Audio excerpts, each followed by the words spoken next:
territory or continental shelf. Russia, quote unquote, controls the northern sea route. However, you ask who are the other customers that the Russians may have for these resources. Now, apart from India and a few other countries, there's no other huge buyer.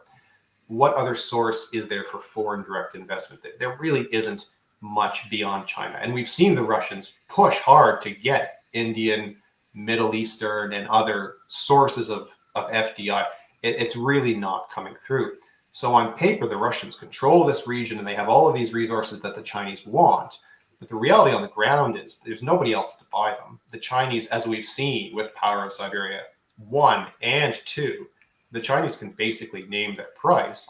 And then all of this exists within a much larger strategic environment where the Russians desperately need the Chinese political support and military support in Ukraine, whereas the Chinese don't really need the Russians. And is the Arctic a big enough element? Because we heard at the beginning how little interest there was. Is it a big enough element to keep together or to deepen this China-Russia alliance? Well, once again, only a fool predicts the future, and the last 10 years have shown us just how unpredictable the world can be. The Arctic is a component, but it is not the primary component in the Chinese-Russian relationship. It's an important one, but these two, remember, the word alliance was used earlier, which is, I think, a terrible word. This is not an alliance in any sense of the proper use of that term.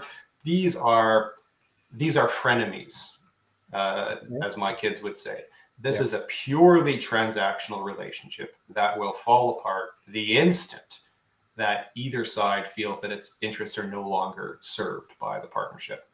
Okay, that's a very useful contribution there. I want to put to you a couple of questions that have come in actually about the energy resources that I would then open up those same questions to the panel. And we go, Prashant Kumar, if China or other countries tap into Arctic reserves, would the consequent increase in global oil and gas supplies reduce costs and act as a buffer against shocks such as the war in Ukraine? And a similar theme from Philip Bowman, how might China's investment in Arctic resources impact the bargaining power of energy producers such as OPEC and the US?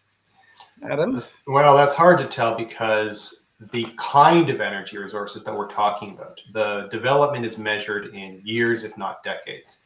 This isn't onshore shale where you can bring new reserves online in 7 months.